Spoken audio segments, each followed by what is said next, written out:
신체 기관과 기능 중에서 가장 노화가 더디 이루어지는 게 있답니다. 그러니까 쉽게 말하면 늙는 속도가 가장 느린 것이 있는데 그게 사람의 목소리라고 합니다. 그래서 여러분 오늘 인사하실 때요, 그 장점을 좀 살려서 그러니까 노화되지 않은 목소리로 사랑합니다, 축복합니다, 행복하십시오 이렇게 한번 인사하십시오.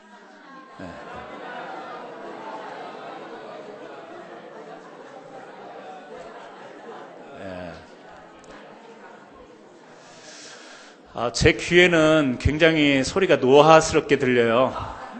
다시 한번 조금 좀 과도하게 꾸며서라도 최대한 이쁜 목소리로 한번 다시 한번 사랑합니다, 축복합니다 다시 한번 인사하십시오.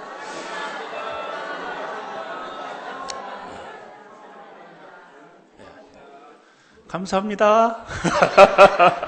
예. 오늘 창세기 12장 말씀을 통해서 떠나가라 이런 제목으로 여러분과 함께 말씀을 나누려고 합니다. 우리가 지난주에 이 노아 시대가 어떠했는가를 우리가 말씀을 나눴습니다. 노아 시대 때에 많은 모든 사람들 죄악이 이 세상에 관영했죠. 부패했다고 성경은 그렇게 기록을 하고 있습니다. 그래서 하나님께서 물로 이 세상을 심판하시죠. 홍수를 내리셔서 이 세상을 멸하십니다. 하지만 노아의 가족을 통해서 하나님은 희망을 살려갑니다. 회복을 시켜 가시지요. 그래서 무지개를 띄워서 언약을 삼고 다시는 물로 세상에 심판을 내리지 않겠다 약속하시면서 이 노아의 가족을 통해서 다시금 인류를 번창케 하십니다. 그런데 사람들이 이제 또 다시 회복과 그 번창의 때에 신할 평지라고 하는 그곳에 모여서 그곳에서 살면서 이 바벨탑이라고 하는 이 탑을 쌓게 되죠. 하나님께서 다시는 물로 심판하지 않겠다고 약속했지만 그 하나님의 약속을 믿지 못하고 우리가 우리의 안전한 성을 쌓자, 그리고 우리의 이름을 내자 그러면서 바벨탑을 쌓게 됩니다. 하나님의 말씀을 거역하게 되는 거죠. 그래서 하나님은 거기에서 사람들의 언어를 흩으셨습니다. 말을 다 이렇게 다르게 서로 소통할 수 없는 언어를 흩트리는 심판을 또 내리시죠. 제가 2013년 6월 달에 바벨탑이 주는 교훈 이런 제목으로 설교를 했었습니다. 혹시 기억나세요? 네. 전혀 기억이 안 나신다라는 표정인데 기억이 나시면 하나님의 은혜고요. 기억이 안 나시면 제가 감사합니다. 앞으로도 계속 잊어버려 주시면 제가 설교를 반복할 수 있으니까. 바벨탑의 교훈이라는 제목으로 말씀을 나눈 적이 있어서, 그래서요, 이 바벨탑 사건을 통해서 하나님이 사람들을 흩으셨잖아요. 그런 가운데서도 또 하나님은 인내하시며 다시금 인류의 이 번성과 또 하나님 백성 삼으시기 위해서 이제 오늘 창세기 12장에서 아브라함이지만 이때 부르실 때는 그의 이름이 아브람이었습니다. 이 아브람을 이제 부르셔서 다시금 노아의 가족을 통해서 인류를 회복하셨던 것처럼 아브라함을 통해서 다시금 인류를 하나님의 백성 삼고자 하시는 그러한 부르심을 이 아브라함에게 다가가셔서 합니다. 그래서 오늘 이 12장을 통해서 하나님께서 이 부르실 때 이 아브람처럼 이제 우리가 나가게 될 텐데 하나님이 부르실 때 우리는 어떤 믿음과 자세로 나가야 되나 이것을 같이 한번 나누면서 은혜를 나눴으면 좋겠습니다. 하나님의 부르심의 자리가 있습니다. 우리 모두가 다 하나님의 부르심에 의해서 물론 교회에 이 전도되는 이 전도의 방식을 통해서 우리가 사람의 인도를 받고 또 여러 가지 계기가 있어서 교회에 나와 신앙생활을 하지만 그 배후에는 모든 사람에게 하나님의 부르심이 있었다는 사실이죠. 하나님의 부르심이 있었기 때문에 우리가 이렇게 믿음의 세계로 나와서 오늘 또 예배하고 찬양하게 된 줄 믿습니다. 그러나 하나님께서는 이렇게 부르신 것뿐만 아니라 우리를 한 번 부르시고 그치는 게 아니라 오늘 또 계속해서 하나님은 우리의 심령 가운데 부르고 계신 줄 믿습니다. 새로운 믿음의 자리, 새로운 믿음의 역사의 자리로 계속해서 우리를 부르실 텐데 그 부르심 가운데 우리는 어떻게 나가야 될까?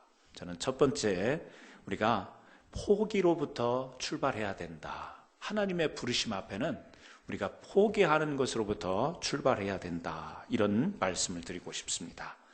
아브라함이 이제 하나님께서 부르셔서 하나님께서 약속으로 주시는 땅이 있었습니다. 어디죠? 가나안이었어요. 그래서 창세기 12장 2절에 이런 말씀을 하시면서 부르십니다. 내가 너로 큰 민족을 이루고 내게 복을 주어 내 이름을 창대케 하리니 너는 복이 될지라. 하나님이 부르셨는데 그 부르심의 목적이 뭐냐면 너를 창대케 하고 복이 되게 하겠다. 그래서 그 복이 될 수 있도록 인도하시는 곳이 어디냐? 지금 아버지의 집, 친척의 집, 그 고향 땅을 벗어나서 전혀 가보지 않았던 가나안 땅으로 가는 길, 그것이 바로 내가 너를 큰 민족을 이루고 복을 주기로 약속한 이 약속의 터전이 될 것이다. 그래서 어떻게 하죠? 지금 있는 곳에서 떠나서 내가 약속한 그곳으로 가라. 떠나서 가라라는 거죠. 떠나가라는 거죠. 아브라함은 이제 우리가 잘 아는 것처럼 하나님의 부르심 가운데 나가게 되죠. 그때 자기 아버지의 집, 친척, 아비 친척 본토를 떠나게 되죠. 어떻게 보면 그동안에 살았던 그리고 지금까지 가지고 있었던 모든 기독권을 포기함으로 인해서 믿음의 출발이 시작이 된 겁니다. 미국의 유명한 경영이론가이면서 미국 행정부의 자원위원으로 지금 아마 70세가 되었을 겁니다. 유명한 경영이론가가 있는데요. 마이클 포터 교수라는 분이 이런 이야기를 했어요. 기업에 대해서 기업이 전략을 세우고자 할 때는 흔히 무엇을 해야 성공할 수 있는가에 몰두하게 되는데 그러나 기업의 전략이라는 것은 무엇을 할 것인가가 아니라 무엇을 포기할 것인가의 문제이다. 이런 이야기를 했습니다. 그러니까 기업이 잘 되고 번성하려면 우리가 무엇을 잘해야지 이것을 당연히 우리가 생각을 하잖아요. 그런데 이 마이클 포터 교수는 그것도 중요하지만 기업들이 전략을 세울 때 중요한 게 있는데 그것은 뭐냐면 무엇을 잘할까도 중요하지만 무엇을 우리가 기존에 가지고 있던 것, 기존에 했던 것을 포기할 건가 이것을 잘 선별하는 것 이것이 기업 전략에 참 중요하다 이런 이야기를 합니다. 우리가 신약 성경의 사도 바울도 보면 다메섹 도상에서 주님을 만나잖아요. 예수 그리스도를 다메섹 도상에서 만난 후에 이 고난과 부활에 참여하고자 그동안에 자기가 가지고 있던 지식, 가지고 있던 명예, 안정된 모든 삶을 이제 포기하게 됩니다. 내려놓게 되죠. 오늘 또 하나님이 저와 여러분을 부르실 텐데 그 부르심 앞에 중요한 것 중 하나가 뭐냐면 내 것을 내려놓는 겁니다. 포기하는 것이죠. 많은 경우에 우리가 뭘 잘하기 위해서는 자꾸 무언가를 갖다 붙이려고 하는 성향이 있죠. 이것도 해보고 저것도 해보고 이것도 갖다 붙여보고 저것도 갖다 붙여보고 자꾸 붙이려고 하는 성향이 우리 사람들에게 있는 것 같습니다. 교회도 그렇죠. 교회도 새로운 미래로 나가기 위해서 자꾸 우리는 무언가를 개발해내고 또 무언가를 자꾸 새롭게 시도하려고 하는 노력이 있습니다. 당연히 그렇게 해야죠. 중요합니다. 하지만 이것도 잘 생각해야 됩니다. 지금까지 교회가 가지고 있던 것 중에 무엇을 포기할 건가? 무엇을 새롭게 할 건가에만 몰두할 것이 아니라 기존에 가지고 있었지만 그 가진 것 중에 우리가 무엇을 포기하고 내려놓고 갈 것인가? 이것도 새로운 변화와 새로운 믿음의 세계로 나가는 데 있어서 굉장히 중요한 것이다. 이렇게 말씀을 드리고 싶습니다. 누구나 다 안정을 원합니다. 누구나 다 안전한 길을 원하는 거죠. 모험을 원하고 위험 요소가 있는 길을 가려고 하지를 않습니다. 하나님은 때로 우리에게 이 안정과 또 안전한 길을 벗어나서 이 도전과 개척의 길로 우리를 인도하실 때가 있어요. 우리는 눈에 볼 수는 없지만 경험하지 않았지만 하나님이 예비하신 축복, 아브라함에게 내리셨던 그 복을 예비해 놓으시고 아브라함에게 도전과 그 위험한 길을 걷게 하셨다는 사실을 우리는 기억해야 되겠습니다. 축복의 자리로 나가는 길 결코 항상 경험했고 안전하고 또 안정된 길만은 아니라는 사실을 우리는 기억해야 되죠. 그래서 저는 우리 성도님들에게 이런 좀 부탁을 드려보고 싶습니다. 우리가 기도 대신에 편안한 시간을 가지려 하는 것을 포기하십시오. 또 내 기분과 감정만 달래는 그런 찬양을 우리 포기하는 성도들이 되기를 주님의 이름으로 부탁을 드립니다. 내 이름이 나야만 교회 봉사를 하고 누군가 나를 알아주지 않으면 일에 나서지 않는 명예욕을 포기하는 성도님들이 되기를 부탁을 드립니다. 모이기에 힘써야 하는데 이런저런 이유로 빠지는 이 이유와 변명을 포기하는 성도들이 됐으면 좋겠습니다. 대략 시간만 흘러보내고 막연하게 교회가 부흥되겠지라고 하는 안일함을 포기하는 우리 교인들이 되었으면 좋겠습니다. 과거에 나도 할 만큼 했다, 공로의식을 포기하시는 성도님들이 됐으면 좋겠고, 헌신과 충성 없이 열매만 바라보는 헛된 영광을 포기하는 그런 성도들이 됐으면 좋겠습니다. 가만히 보면 우리가 무엇을 새롭게 해야 될 건가, 여기에만 몰두해 있는 우리 자신들, 가만히 보면 우리 자신들을 깎아내리고 내려놓고 포기해야 될 것이 어떤 면에서는 더 중요하고 어떤 면에서는 더 많을지 모르겠습니다.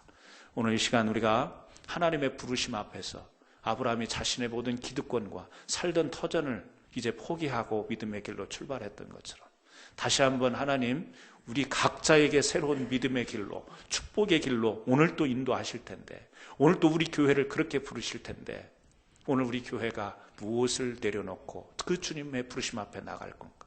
오늘 내 자신이 내 믿음과 신앙 안에서 과연 포기해야 될 것은 무엇인가를 한번 냉정히 살펴보시고 주님의 축복의 자리로 나가는 저와 여러분 되기를 주님의 이름으로 축원합니다. 두 번째는요, 하나님의 부르심의 자리에 나가기 위해서 의존 관계의 정리가 필요하다. 의존 관계의 정리가 필요합니다. 우리가 생각해 보면 아브라함의 고향 갈대아 우르라는 곳은요, 이 아브라함이 살던 시대에는 마치 한국의 서울과 같은 겁니다. 아주 큰 도시였어요. 바벨론의 아주 이 발달된 도시, 사람들이 많이 모여 살던 그런 도시가 갈대아 우르였습니다.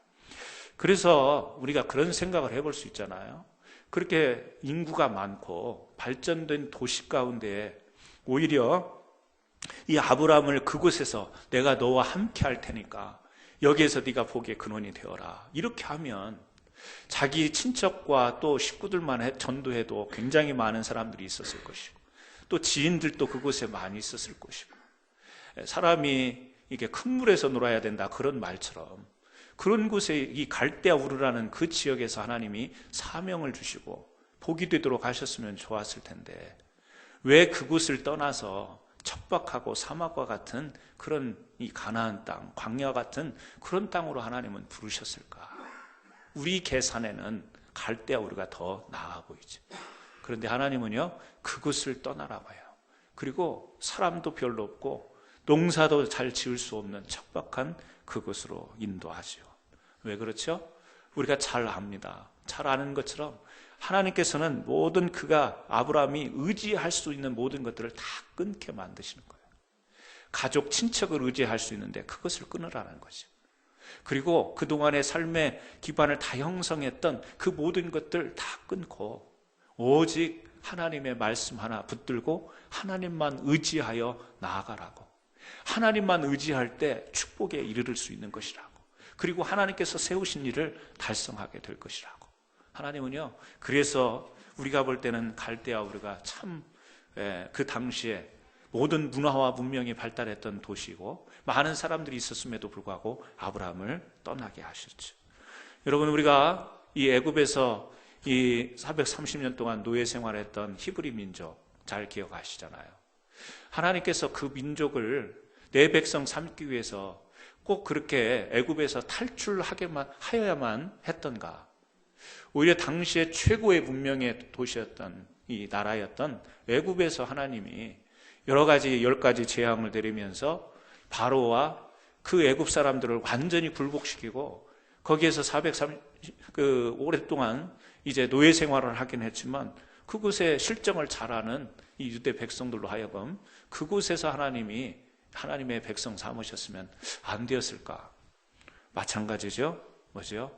하나님께서 그 애굽의 땅을 미련 없이 떠나게 하시고 하나님이 약속하시는 그 땅에서 새로운 언약의 백성으로 살아가도록, 하나님만 바라보도록 그렇게 하나님은 애굽에서 나오게 하셨죠. 우리가 잘 아는 요셉도 마찬가지 아니겠습니까? 아버지의 사랑을 너무 많이 받았어요. 다른 형제들보다. 옷도 채색 옷으로 입히고 다른 자녀들보다 더 어떤 애정을 쏟아부었던 아들. 아버지의 그 사랑 안에서 너무 평안했죠. 좋았죠. 그런데 그 아들을 갑자기 이 요셉이라는 아들을 이제 형제들의 시기에 의해서 애굽의 노예로 팔려가게 만드십니다. 팔려가서 고생을 하죠. 그런데 성경에 보면 이 보디발의 집에서 이제 노예로 팔려가서 어떤 집에 하인으로서 일을 하게 될 때, 또 억울한 누명을 쓰고 이제 감옥에 갇히게 되잖아요. 그런데 이 요셉에 관한 일생을 성경에서 기록을 해놓은 가운데 우리가 발견할 수 있는 게 뭐냐면, 하나님이 요셉과 함께 하셨다라는 대목이 어디서 나오냐? 보디발의 집에 하인으로 갔습니다. 감옥에 갇혔을 때 하나님이 함께 하셨다, 이 말씀이 나와요. 그러니까 우리가 생각할 때 형들에 의해서 인신매매로 노예로 이렇게 팔려갈 때 그때 하나님이 함께 하시면은 그 막을 수 있잖아요. 또 이 자기가 아버지 밑에서 잘 사는 동안에 하나님이 그 형통할 때 하나님이 함께 하셨다 그러면 멋있을 것 같은데, 하나님은요 그때는 놔둔 노예로 팔려가고 인신매매로 팔려갈 때도 하나님이 함께 하셨다라는 말씀이 나오지 않습니다. 그리고 나서 감옥에 갇혔는데 그곳에서 하나님이 함께 하셨다 그렇게 나오죠. 아니 좀 진즉에 하나님이 함께 하시면 감옥에 갈 일도 없고 팔려갈 일도 없을 텐데 왜 하나님은 다 끌려가고 팔려가고 갇혀 있을 때 함께 하시는 건가? 우리도 살아가다 보면 그런 때가 있잖아요. 하나님이 은혜를 베푸시는데 일이 다 터지고 나서 이제 뒷 감당 다 수습하고 나서 겨우 마음을 추스리려고 하는데 하나님이 그때 함께 하시는 것 같은 우리가 느낌이 있을 때, 그래서 기도하면서 눈물 흘리면서 감사하면서도 우리의 감사 속에 그런 한탄이 있을 때가 있잖아요. 하나님 왜 지금 나타나셨습니까? 하나님 왜 지금 이렇게 나타나셨습니까? 진작 좀 도와주시지, 진작 좀 해결해 주시지, 뭐 이런 때가 있잖아요. 요셉도 지금 하나님이 함께 하셨다라는 상황. 만약에 요셉의 그런 이 위기의 상황이 닥쳤을 때나 아니면 그 평안했을 때 하나님이 함께 하셨다면 아마 이 요셉이 그렇게 하나님을 간절히 의지하고 하나님의 사람으로 살아갈 수 있을지 모르겠습니다. 일관된 마음과 믿음을 가졌던 요셉이기 때문에 그때도 하나님이 함께 하셨으면 뭐 다를 바가 없을지는 모르겠지만 성경을 통해서 우리에게 보여주는 바 뭐죠? 하나님을 철저히 의지하도록, 때로는 모험의 길, 위험의 길, 안정에서 벗어나 우리가 참 형통하지 못한 길을 하나님은 걷게 하시는 거죠. 여러분, 고아의 아버지 조지 뮬러가 있죠? 이 고아의 사역을 했던 조지 뮬러가 이 후원자들에게 정기적으로 이 뉴스레터, 기도 편지를 보냈다고 그래요. 그런데 가끔씩 그가 이 후원자들에게 기도 편지를 보내지 않을 때가 있었다고 그래요. 빼먹고 보내질 않아. 정기적으로 늘 이게 후원자들에게 편지를 보냈는데 보내지 않을 때가 있었다. 근데 언제였냐면요, 재정적으로 압박을 느낄 때, 굉장히 재정이 공고할 때, 재정이 바닥이 나서 어려워졌을 때는 후원자들에게 편지를 보내지 않았다. 우리 같으면요, 재정적으로 어려울 때 후원을 더 해달라고 이렇게 편지 보내는 거 아니겠어요? 근데 조지 뮬러의 말이 뭐냐면, 재정이 힘들고 어려울 때 내가 후원자들에게 편지를 하다 보면 과도하게 그 사람들을 향해서 도와달라 의지하게 되는 표현을 하게 되고, 실제로 자기의 마음이 후원하는 사람들에게 자꾸 마음이 기울어질까 봐, 그들에게는 막 너무 자기가 기대게 될까 봐, 그럴 때는 오히려 기도 편지를 멈추고 후원 편지를 멈추고 하나님께 기도하는 시간을 가졌다. 이게 조지 뮬러의 고백입니다. 참 독특하죠? 참 우리가 생각지 못하는 생각을 한 사람이 아닌가 그렇습니다. 우리는 어려울 때일수록 많이 의존하게 되는 경향이 있죠. 사람을 의지하게 되고 또 의지할 것들을 많이 찾게 되죠. 그런데 하나님은 새로운 믿음, 축복의 자리로 부를 때 우리로 하여금 철저히 하나님을 의지하게 만듭니다. 세상을 우리가 의지 않고 살 수 있습니까? 세상을 우리가 돈을 의지하지 않고 살 수 있습니까? 사람을 의지하지 않고 살 수 있나요? 다 의지의 대상들입니다. 하지만 그 중심에 하나님을 철저히 의지하는 것이 있을 때 우리의 귀한 믿음의 역사가 일어나는 것이고, 하나님은 그런 우리들의 심령 가운데 축복의 자리로 인도하시겠다라고 하는 거죠. 이런 말이 있어요. 사역과 사업, 참 좋은 말이어서 제가 이 말씀을 좀 여러분들에게 전달해 드리려고 합니다. 사역을 하지만 사람을 철저히 의지하는 사람은 겉모양은 사역이지만 속 본질은 사업이다. 사업을 하지만 하나님만 철저히 의지하는 사람도 있다. 겉모양은 사업이지만 속 본질은 사역이다. 뭔 말인지 그 말이 그 말 같습니다 하신 분들은 다시 방송으로 재방송 들으시기 바랍니다.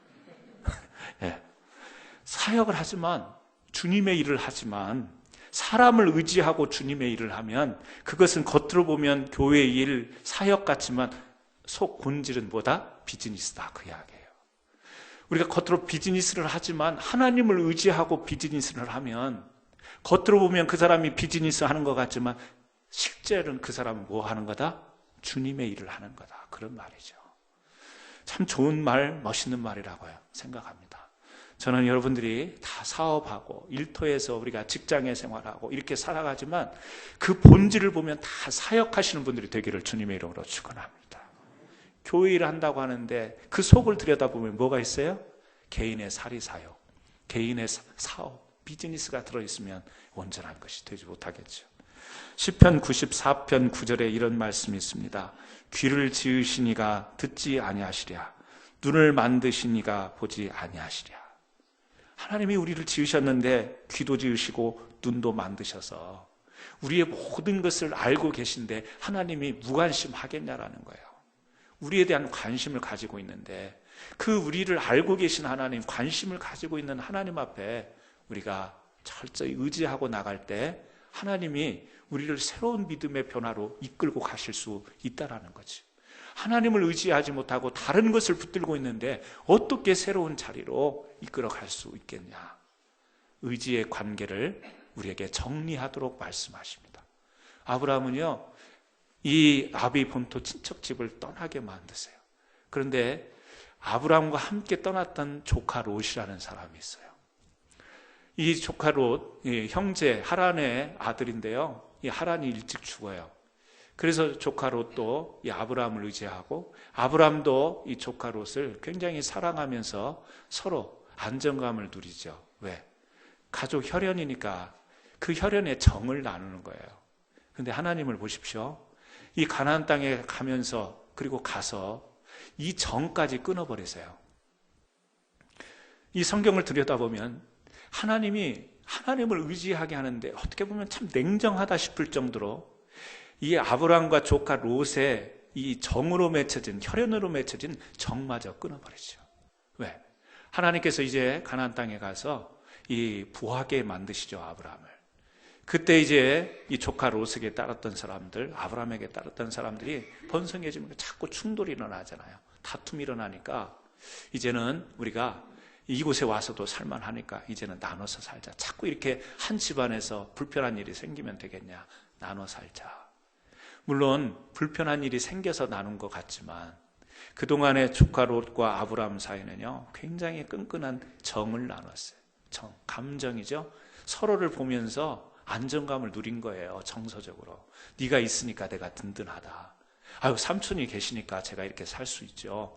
끈끈한 그 정을요, 하나님이 그런 방법으로 끊으세요. 그리고 하나님을 의지하게 만들잖아요. 조카 롯에게 먼저 소돔과 고모라를, 그 땅을 선택하게 하고 자기는요, 하나님을 의지하여 이 조카가 선택한 땅이 아닌 척박한 땅을 하나님을 의지하여 자기는 그곳을 선택하여 살아가죠. 끝까지 정까지 끊으면서 하나님을 의지하는 아브라함의 모습을 우리들에게 보여줘요. 저는 우리가 정을 끊자라는 이야기가 아니에요. 예배 끝나고 나서 장로님 우리 정 끊읍시다. 그러면 안 되죠. 가족의 정을 끊고 이웃과의 정을 끊으라는 이야기가 아닌 것을 잘 아시죠. 뭐죠? 정이라는 것이 우리 살아가면서 얼마나 중요한지 몰라요. 제가 우리 캔사스 안인 장로교에 와서 처음으로 느낀 게 굉장히 정겹게 맞아주시는 이 정겨운 교회라는 것을 느끼고 있네. 그거 끊으면 어떻게 되겠어요? 아니죠. 우리에게는 살아가면서 정도 필요하고 서로 의존 관계도 필요하고 의지의 관계도 필요한 거예요. 남편이 아내를 의지하고 아내가 남편을 의지하고 자식들이 부모를 의지하고 부모가 자식들을 의지하는 것이 이 땅에서 살아가야 되는 우리들의 모습입니다. 하지만 믿음의 자리, 축복의 자리에 있어서는 이 모든 것보다도 하나님을 의지하는 우리들의 믿음의 그 뜨거운 의지가 필요하다라는 것을 하나님은 아브라함을 통해서 보여주는 거죠. 사랑하는 성도 여러분, 여러분들이 의지해야 될 많은 것들이 있지만 그것을 우리가 버리라는 이야기가 아니라 하나님과의 그 의존 관계를 다시 한번 아름답게 세워가기를 주님의 이름으로 축원합니다. 하나님 의지할 때 여러분을 축복의 장소로, 축복의 은혜로 인도하실 줄 믿습니다. 세 번째는요, 하나님의 부르심의 자리에 나가기 위해서 변화에 주도적이어야 된다. 변화에 주도적이어야 합니다. 하나님은 오늘 또 우리를 믿음의 자리로 인도하세요. 어제의 믿음으로 우리가 충분할 것 같은데 하나님은 자꾸 새로운 믿음의 자리로 말씀을 통해서, 묵상을 통해서, 여러 가지 삶의 상황을 통해서 우리를 부르십니다. 그 믿음의 자리로 나가기 위해서 우리는 지금의 모습에서 그 변화가 이루어져야만 그 믿음의 자리로 나갈 수 있는 거죠. 변화에 대해서 우리가 민감해야 됩니다. 변화에 대해서 주도적이어야 됩니다. 이 변화에 대해서 적절한 대응이 필요함을 우리에게 전하는 대표적인 책이 있죠. 여러분 다 접해보셨을 겁니다만 스펜서 존슨의 누가 내 치즈를 옮겼을까? 오래된 책입니다. 늘 치즈가 있던 방에 어느 날부터 치즈가 사라지기 시작합니다. 이 사실 앞에 누가 내 치즈를 옮겼을까 고민하게 되는 거죠. 여기서 이 네 가지의 캐릭터, 네 캐릭터가 등장을 하죠. 햄이라고 하는 꼬마 인간이 등장을 합니다. 이 햄이라고 하는 이 사람은 그동안 쉽게 치즈를 취할 수 있는데 치즈가 사라져 버립니다. 이 상황에 대해서 이 변화를 가지고 치즈가 사라짐에 대해서 반응을 보여야 되는데 그 변화에 대한 용기를 거부하죠. 그래서 이 새로운 이 상황에 대한 변화를 대처하지 못하는 모습으로 우리에게 보여줍니다. 또 허라고 하는 꼬마 인간은 변화의 주위 환경을 극복하기 위해서 고통이 따르는 그 위로의 길에 자신의 몸을 던지죠. 도전 끝에 새로운 치즈를 찾게 됩니다. 또 다른 캐릭터가 있죠. 생쥐 스니프가 있습니다. 치즈가 없어지는 변화를 맞이했을 때 냄새를 아주 잘 맡습니다. 킁킁거리면서 냄새를 잘 맡는 이 주특기를 살려서 어떤 방향으로 나가야 새로운 치즈를 얻을 수 있을지 방향 설정을 하죠. 또 스컬이라고 하는 이 쥐는요, 치즈가 놓인 환경을 잘 분석합니다.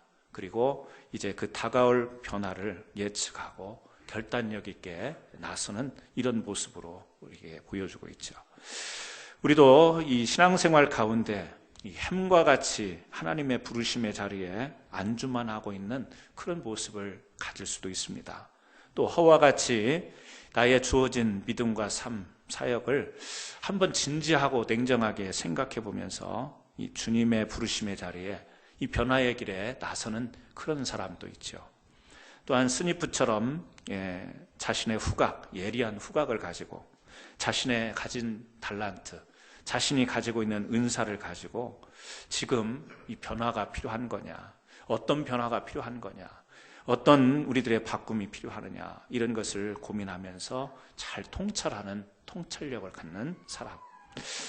또 스커리처럼 실패를 두려워 말고 신속하고 또 결단력 있게 행동으로 옮기는 사람.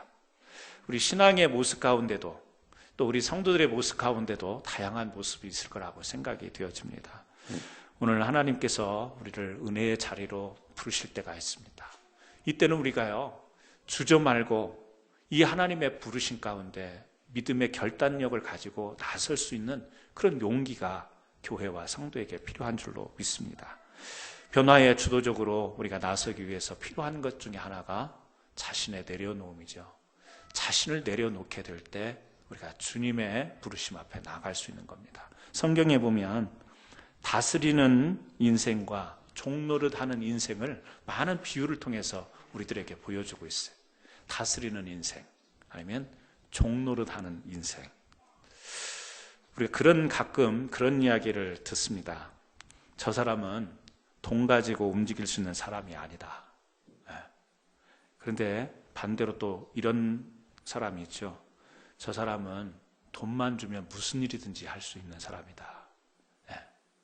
죄송합니다. 여러분은 어떤 위치에 서 계세요? 만약에 이 두 가지 상황이라면. 저 사람은 돈 가지고 움직일 수 있는 사람이 아니야.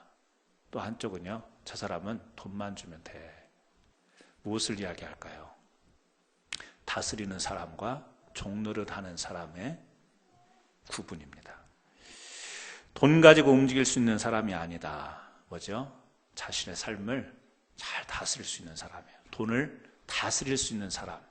그런 사람은 돈 가지고 우리가 할 수가 없습니다. 돈에 종노릇하는 사람은요, 돈만 주면 뭐든지 할 수 있는 사람이에요. 마치 이러듯이 우리가 하나님 앞에서 다스릴 수 있는 인생, 다스리는 인생을 살아갈 수 있는 사람이 있는가 하면 종노릇하는 인생으로 살아갈 수 있는 사람이 있어요. 역설적이게도 하나님 앞에 우리의 모든 것을 내려놓고 하나님 앞에서 종이 되면 다스리는 인생을 삽니다. 그런데 하나님 앞에서 하나님을 우리가 주인 삼지 않고 내 마음과 내 실력대로 살아보겠다라고 내가 하나님 앞에서 나를 주인 삼으려고 하는 사람은 오히려 이 세상에서 종노릇하면서 살아가죠. 세상에 얽매여서 세상에서 자유하지 못하게 살아갑니다. 저는 우리 사랑하는 성도님들이 다스리는 인생을 살아갔으면 좋겠어요. 저 사람은 돈으로 할 수 있는 사람이 아니야. 저 사람은 무엇을 가져다가 준다고 해서 움직일 사람이 아니야. 뭐죠? 그렇죠?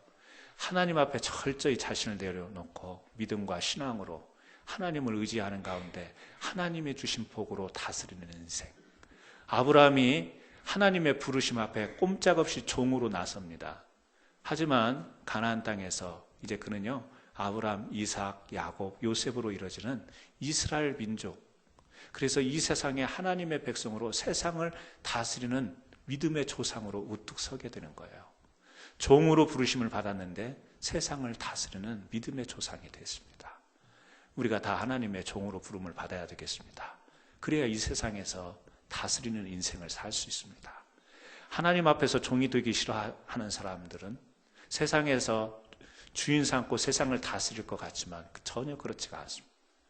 하나님 앞에서 종이 되지 못한 자들은 세상에서도 계속해서 그런 종노릇하는 인생을 살게 된다는 사실이죠. 오늘 자신의 안주할 수 있는 이 고향 갈대아 우르를 떠나서 새로운 믿음의 길로 갔던 이 아브라함을 저희들이 살펴봤습니다.